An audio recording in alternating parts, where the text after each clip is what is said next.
Orang yang takut sendirian pasti akan kesepian. Tidak peduli berapa banyak orang di sekelilingnya.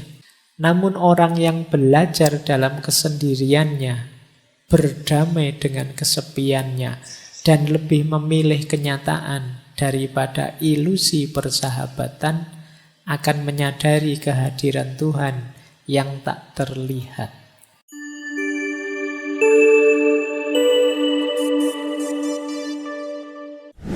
Assalamualaikum warahmatullahi wabarakatuh.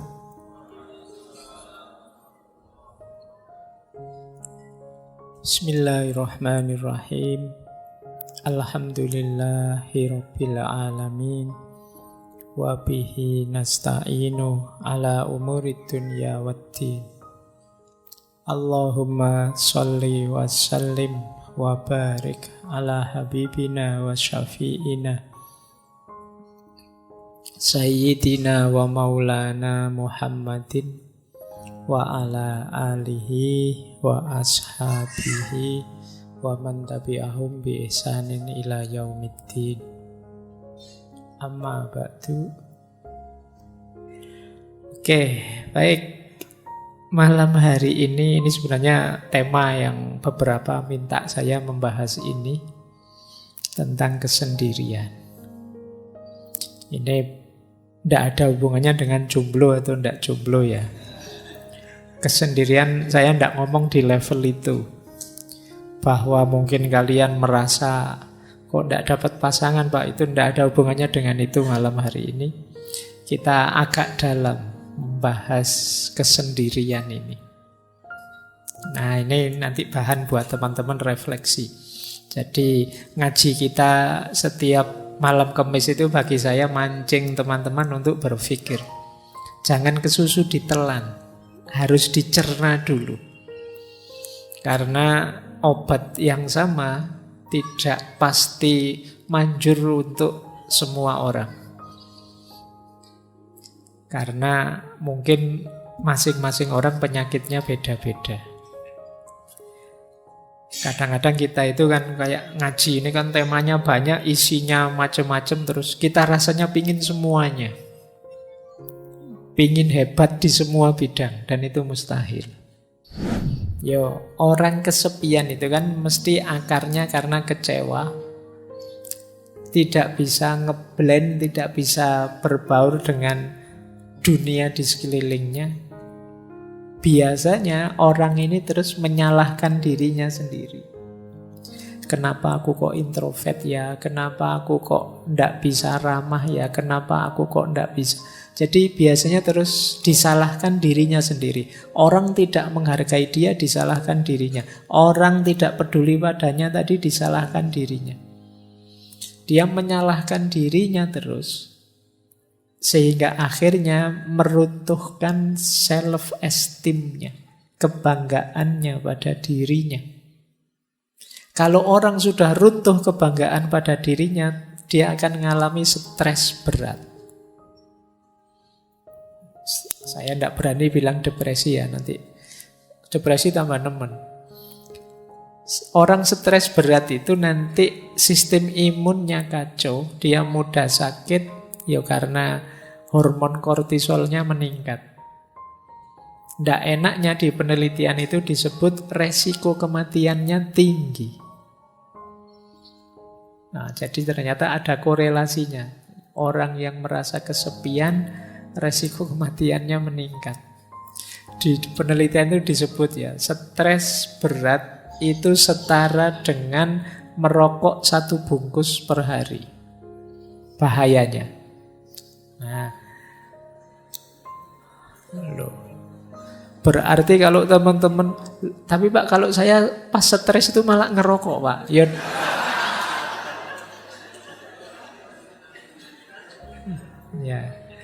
Ya wis bener, daripada bahayanya seperti ngerokok 1 bungkus, ngerokok saja sekalian 1 bungkus. Ya memang bahayanya itu. Atau dan lebih beresiko daripada obesitas. Dan lebih mempengaruhi kesehatan daripada orang yang tidak mau olahraga. Jadi ternyata efeknya bisa ke kesehatan. Meskipun tadi hanya kesepian. Sepi, menyalahkan diri sendiri, stres, dan mati. Resiko kematiannya tinggi. Oke, baik. Semoga teman-teman yang sedang sendirian tidak kesepian. Kalau kesepian, jangan selalu menyalahkan diri sendiri. Kesepian tidak apa-apa, asal gembira. Senang, menikmati. Alhamdulillah ya Allah, aku sendirian, tidak ada yang ganggu. Alhamdulillah sepi sekarang.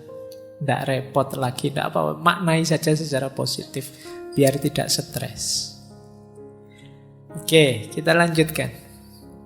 Nah, yuk, tadi kan yang ruwet-ruwet. Kesendirian, kesepian. Kita lanjutkan ya, perjalanan kita ke ranah positifnya kesendirian. From loneliness to solitude. Bagaimana mengubah kesendirian yang tadi kesepian menjadi kesendirian yang bermanfaat, berguna untuk diri kita. Tapi sebelum itu, mari kita lakukan 5 hal ini. Biar kesendirian kita positif. Yang pertama, ayo kita terima dan kita renungi. Jadi acceptance and reflection. Aku kok merasa sendiri, aku ini kok kesendirian, akarnya apa, sebabnya apa, yang menyebabkan situasi ini apa, mentalku kah, lingkungan kah, atau apakah. Jadi ada refleksinya. Kalau sudah terus self-development. Self-development itu meningkatkan diri. Oh, selama ini mungkin aku terlalu mengikuti kata hatiku. Tak latihan sebentar untuk bisa melampaui rasa suka dan tidak suka. Ini self-development namanya. Mendidik diri. Nanti ada penjelasannya di belakang. Yang ketiga, action. Apapun yang terjadi, meskipun sedang kesepian, jangan berhenti berkarya. Jangan berhenti bertindak, berperilaku, melakukan apa yang kita inginkan. Jadi acceptance, reflection, self-development, action, dan social support. Tetap berinteraksilah dengan orang lain untuk dapat dukungan. Setidaknya dukungan semangat, dukungan supporter yang menegaskan bahwa masih ada kok orang yang peduli dengan kita. Kita masih ada kok teman meskipun tidak terlalu memahami kita misalnya. Itu social support. Dan yang kelima bisa lewat jalur spiritualitas. Jangan lupa, sesepi apapun hidup kita, masih ada Allah. Nah ini nanti puncaknya nanti ke sini ya. Terakhir saya ingin ngomong ini. Tapi itu tadi, hidupkan dulu, nyalakan dulu 4 yang pertama. Terimalah, kalau mampu renungilah. Kemudian perbaiki diri kalau memang harus ada yang diperbaiki. Jalankan, tetap beraktivitas, berkarya. Biar tidak runtuh kebanggaanmu pada dirimu. Setelah itu yakinlah bahwa akan selalu ada orang yang siap mendukungmu. Tegaskan social support di sekeliling kita. Pendukung, orang-orang yang mencintai kita, menyayangi kita, yang anytime siap membantu kita semampu mereka.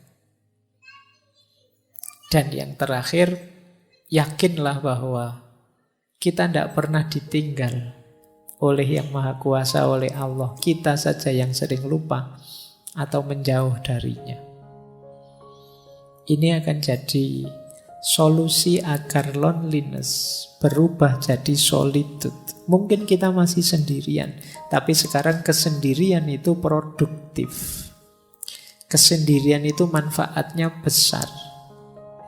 Baik lewat jalur peningkatan kualitas diri maupun lewat jalur spiritualitas. Diri kita meningkat, kedekatan kita dengan Tuhan bisa juga meningkat lewat jalan kesendirian, lewat jalan loneliness. Disitulah nanti loneliness menjelma jadi solitude. Jadi kesendirian yang positif, kesendirian yang bermanfaat. Oke, baik. Kita mulai babak kedua. Tadi babak pertama kita membahas tentang kesendirian dan kesepian dan ikhwal, tentang sisi negatifnya kesendirian. Sekarang kita mulai masuk ke sisi positifnya. Yang pertama, ada banyak norma moral maupun norma agama yang mengarahkan kita untuk sendiri dan menganggap kesendirian itu adalah keutamaan. Nanti yang agama saya bicarakan di belakang. Saya ambil contoh misalnya Mahatma Gandhi. Orang itu bisa membuktikan dirinya khususnya dalam kesendirian. Kata Gandhi, adalah mudah untuk tegak dalam kerumunan, namun memerlukan keberanian untuk tegak sendirian. Orang itu kalau temannya banyak, terus petentang-petenteng, itu gampang, koncone oke. Ya kalau sendirian, baru dia disebut pemberani. Ayo kamu sendirian petentang-petenteng kalau berani misalnya. Itu sederhananya begitu maunya Gandhi. Orang itu bisa tegak sendirian baru dia hebat. Kalau sekedar tegak bareng temannya ya belum. Kalau pas nongkrong bareng temannya banyak terus ada yang lewat sweet berani. Tapi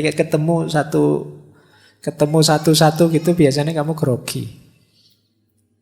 Jadi orang itu terbukti kehebatannya ketika dia sendirian. Kalau kamu bareng orang banyak, lewat kuburan, santai saja. Mungkin kamu sampai, ayo kalau ada hantu keluarlah ngono. Tapi begitu sendirian, wah, ono angin sidik, wah, melayu mesti banter. Terbukti keberanianmu saat sendirian. Kebaikan juga begitu. Kalau kamu sendirian masih juga baik, berarti kamu memang orang baik.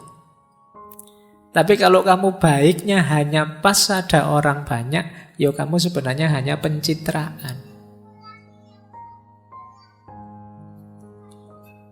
Jadi mudah untuk mengklaim bahwa kamu hebat ketika dalam kerumunan. Untuk membuktikan kamu hebat beneran ya saat sendirian. Jadi ini salah satu quote untuk menegaskan betapa sendirian itu sebenarnya bermakna pembuktian. Kamu hebat beneran apa enggak? Kamu jago beneran apa enggak? Makanya kata Lause, orang biasa itu membenci kesendirian. Namun seorang master, dia bisa memanfaatkan kesendirian, dia memeluk kesendirian sambil menyadari bahwa dia adalah satu dengan seluruh semesta. Jadi kesendirian bermakna pembuktian diri. Saatnya kalian tampil, ya sendiri. Kalau saatnya kalian tampil kok banyak orang, kamu tidak akan terlihat. Eksis itu dirimu sendiri. Semakin banyak orang yang menopangmu, ya kamu dianggap belum terlalu eksis. Untuk menegaskan bahwa kamu eksis, ya ketika kamu sendiri pun ternyata bisa tegak. Jadi jalan keutamaan lewat aspek sendirian ini membuktikan bahwa kita ini memang benar-benar mampu, benar-benar bisa. Jadi secara positif, kesendirian bisa bermakna pembuktian.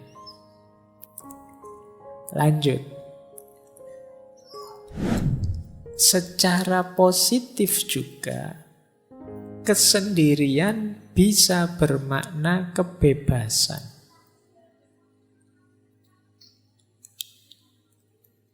Tadi sudah sekilas dijelaskan di Sartre bahwa hadirnya orang lain itu seringkali membelenggu kita.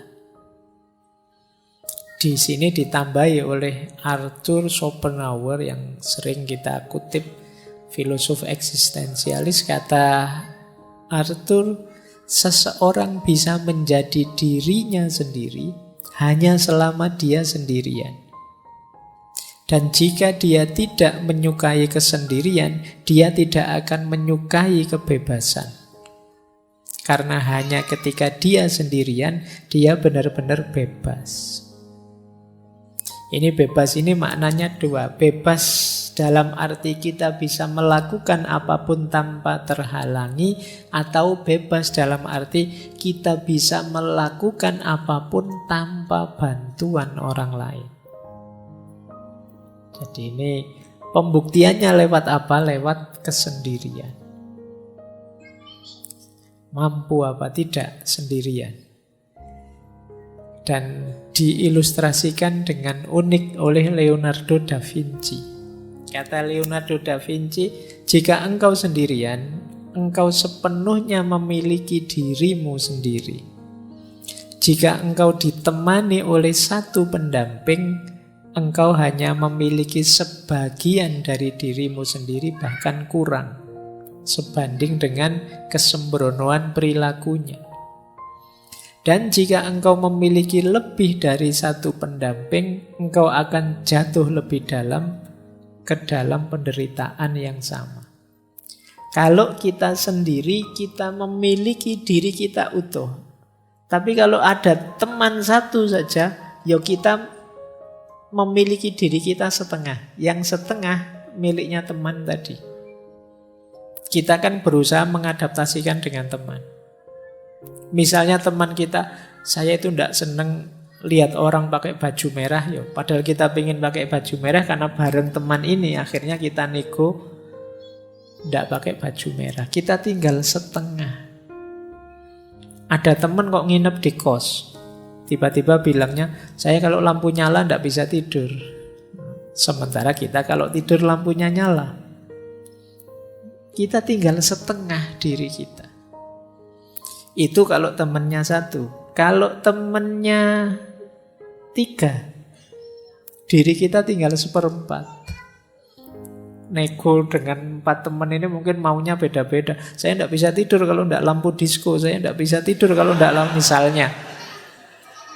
Apa tidak puyeng kamu? Akhirnya semalam tidak tidur itu mikir lampu.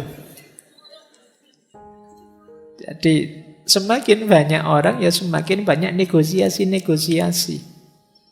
Kalian harus menemukan intersubjektivitas, kesepakatan bersama. Semuanya bilang saya tidak bisa tidur kalau begini, saya tidak bisa tidur kalau begitu. Ya sudahlah, kita semua malam ini tidak usah tidur. Kita ngobrol saja. Ini negosiasi. Dalam hidup bersama memang begitu. Makanya semakin kita sendirian, semakin kita bebas. Ya meskipun tidak harus dengan kalimat orang lain adalah neraka, seperti yang disampaikan oleh Sartre. Jadi makna positif kedua, kalau tadi kan kesendirian itu pembuktian diri, kalau ini kesendirian itu kebebasan. Semakin kita sendiri, semakin kita bisa bebas. Yuk. Nah, pembuktian diri sudah, kebebasan sudah. Makna positif kesendirian selanjutnya adalah pemenuhan diri.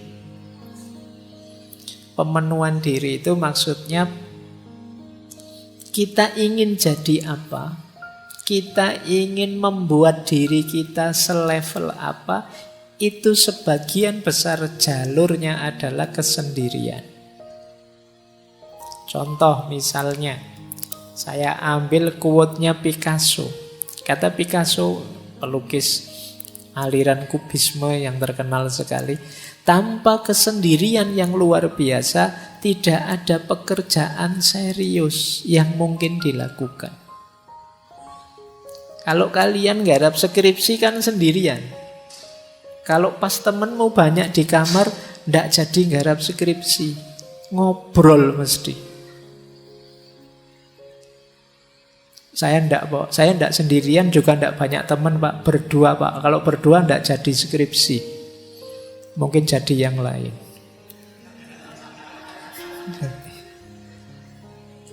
Jadi kalau ingin berkarya, kata Picasso, yang luar biasa, bukan karya yang sekedar ada, kita perlu kesendirian. Tanpa kesendirian yang luar biasa, tidak ada pekerjaan serius yang mungkin dilakukan. Dan ini dikuatkan oleh Buddha. Kalau ini spiritualitas, tidak ada yang menyelamatkan kita kecuali diri kita sendiri. Tidak ada yang bisa, tidak ada yang mungkin bisa. Kita sendiri harus menempuh jalan itu. Ini dalam dunia spiritual juga begitu. Kalau kita tidak berjalan menuju Allah sendiri, sehebat apapun guru kita, sedahsyat apapun torekot kita, aliran kita, tidak terlalu manfaat. Kalau kitanya sendiri tidak jalan. Jadi perjalanan spiritual pun sendirian. Meskipun ada yang ngasih petunjuk, ada yang nuntun, ada yang menemani, tapi masing-masing berjalan di jalannya sendiri-sendiri. Tidak bisa diwakilkan. Tidak bisa kok, saya sudah berguru pada ustadz ini atau ulama ini, kan sudah Pak, ulama saya hebat sekali Pak, selesai sudah. Ya enggak. Kalian harus berjalan sendiri di jalan yang ditunjukkan oleh beliau. Tidak bisa diwakilkan. Jadi perjalanan spiritual pun ternyata juga perjalanan yang sendiri. Bahkan katanya Orhan Pamuk, yang teman-teman mungkin pernah baca novelnya, beliau novelis dari Turki. Kata beliau, aku butuh sakitnya kesepian untuk membuat imajinasiku berhasil. Nah, mungkin kalau ada teman-teman yang ingin jadi sastrawan, nulis novel, coba nikmati sakitnya kesepian. Kata Pamuk, justru di situ imajinasiku main liar dalam kesepian. Ya, karena memang kalau banyak teman, saya tidak membayangkan apa kalian bisa nulis novel kok terus banyak teman ramai sambil ngobrol, sambil ngopi, sambil itu tidak jalan. Jadi imajinasi kita hidup dalam sakitnya kesepian, itu kata Pamuk. Bahkan kata Goethe, dulu pernah kita bahas beliau, jiwa yang melihat keindahan terkadang secara otomatis berjalan sendirian. Orang yang menemukan sesuatu yang indah, biasanya dia tidak pakai mikir lagi, ingin meraih yang indah itu, meskipun banyak orang lain menganggap itu tidak indah. Tapi karena aku sudah menemukan keindahannya, ya otomatis aku terdorong untuk bergerak ke sana. Jadi jiwa yang melihat keindahan terkadang berjalan sendiri. Berjalan sendiri otomatis mengejar keindahan itu. Jadi makna positif dari kesendirian yang ketiga adalah pemenuhan diri. Teman-teman punya cita-cita apapun, keinginan apapun untuk diwujudkan, mau tidak mau satu-satunya jalan harus siap sendirian.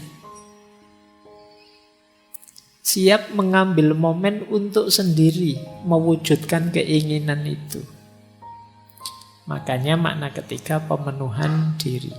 Jadi dalam kesendirian kita mewujudkan apa yang kita inginkan. Hanya dalam sakitnya kesepian imajinasi kita hidup. Tanpa kesendirian, tidak ada pekerjaan serius bisa kita lakukan. Tanpa berjalan sendiri, sehebat apapun konsep, sehebat apapun teori, tidak akan ada gunanya. Jadi disinilah pentingnya kita sendiri. Para ulama zaman dulu itu bahkan banyak yang sampai akhir hayatnya tidak menikah. Meskipun jangan dipakai alasan teman-teman. Kalau beliau-beliau itu karena ilmu, saking cintanya sama ilmu, ingin meraih banyak hal di dunia ilmu dan menempuh jalan sendirian. Kalau teman-teman mungkin beda ceritanya. Tapi ini beberapa ulama begitu. Mereka memenuhi keinginannya dengan suluknya sendirian. Mengambil jalan kesendirian. Nah, oke. Babak kedua selesai. Sekarang babak ketiga. Yang kedua tadi nilai-nilai positif dari kesendirian. Sekarang from solitude to spiritual awareness. Dari kesendirian yang positif tadi, sekarang kita bawa naik menuju Tuhan. Menuju kesadaran spiritual. Sejauh mana kesendirian kita bermakna spiritual. Nanti kita akhiri dengan beberapa wawasan dari Imam Ghazali. Saya ambil misalnya dari Thomas Merton. Kata Merton, orang yang takut sendirian pasti akan kesepian. Tidak peduli berapa banyak orang di sekelilingnya.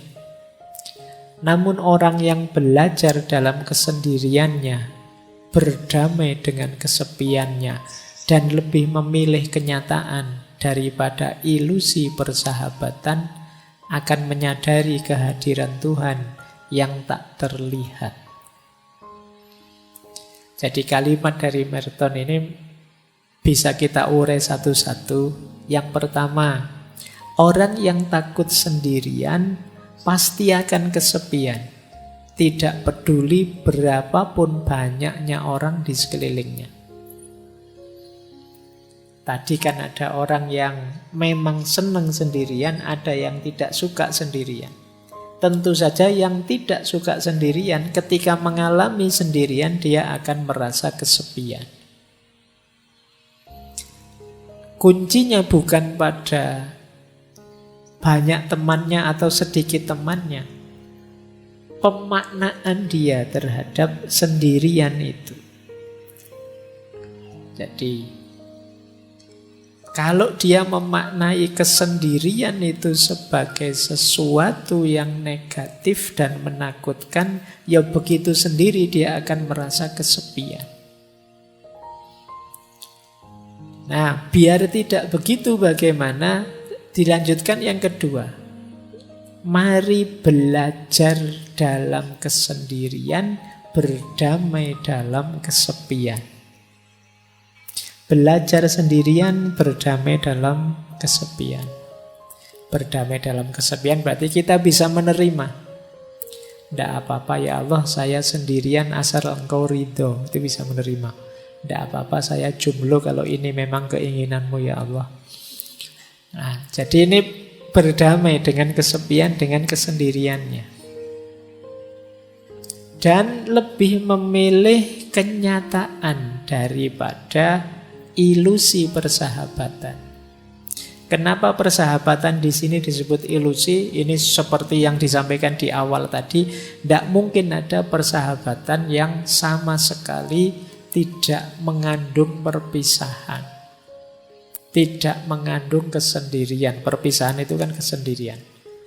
Maka antara yang ilusi dan yang hakiki, pilihlah yang hakiki. Tadi ternyata yang hakiki ya kesendirian. Kalau mentalku sudah mental yang siap sendiri, Meskipun ditinggalkan oleh sahabat, ya aku kuat. Meskipun temanku pergi semua, ya aku sanggup. Dan ini yang terakhir, pada akhirnya orang yang siap menghadapi kesendiriannya, justru dia akan menemukan kesadaran diri yang paling dalam, yaitu Tuhan. Dalam kesepianmu yang paling puncak, kalian justru akan menyadari hadirnya Tuhan. Inilah from solitude to spiritual awareness. Dari kesendirian menuju kesadaran spiritual. Itulah mengapa dulu Rasulullah itu setiap momen tertentu yang masyhur kan saat bulan Ramadan, beliau menyendiri. Istilahnya bertahanus, kalau bahasa sufinya kholwat uzlah, ke Gua Hira. Jadi kesendirian ini tujuannya apa? Yo, dalam rangka menyadari hadirnya Tuhan. Jadi tadi ada sisi negatifnya kesendirian, namanya kesepian. Tapi juga ada sisi positifnya. Dan sekarang sisi yang positif itu kita bawa berjalan ke ranah spiritual. Kita lanjutkan, belajar lagi. Kata Osho lagi tadi, Osho sudah kita kutip ya. Perjalanan ke dalam diri adalah perjalanan menuju kesendirian yang absolut. Engkau tidak dapat mengajak orang lain ke sana bersamamu. Ini sama dengan Hermann Hesse yang menulis novel tentang Buddha. Kita harus menjadi sendiri, sangat sendiri. Lalu kita menarik diri ke dalam diri yang terdalam. Mungkin rasanya sangat sepi. Ini memang jalan penderitaan yang pahit. Tetapi kemudian kesendirian kita akan teratasi.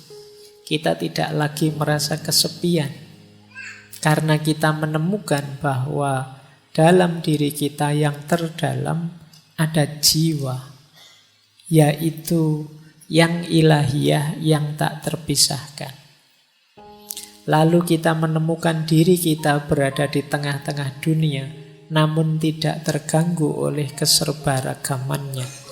Karena jiwa kita yang paling dalam itu membuat kita tahu bahwa diri kita adalah menjadi satu dengan semua makhluk. Jadi kesadaran spiritual itu nanti bertahap. Yang pertama, kesadaran bahwa hakikatnya kita sendiri. Karena hakikatnya kita sendiri, terus kita masuk ke dalam diri. Saat kita masuk ke dalam diri, di situ kita ketemu inti diri kita yang sifatnya ilahiyah, yang disebut ruh. Kesadaran ruhaniyah ini, kalau memang sudah kita pahami, pada akhirnya kita akan kembali lagi ke dunia, tapi sudah tidak tergoda lagi. Dengan kesadaran bahwa semua makhluk hakikatnya satu, yaitu ciptaannya Allah, citranya Allah, citranya Tuhan. Inilah from solitude to spiritual awareness. Jadi diawali dari sendiri yang tidak kesepian, dilanjutkan dengan perjalanan ke dalam diri, dipuncai dengan kesadaran ilahiyah, diterapkan dalam hidup sehari-hari, yang tidak merasa ada bedanya semua makhluk dan tidak tergoda oleh warna-warni duniawi. Inilah from solitude to spiritual awareness.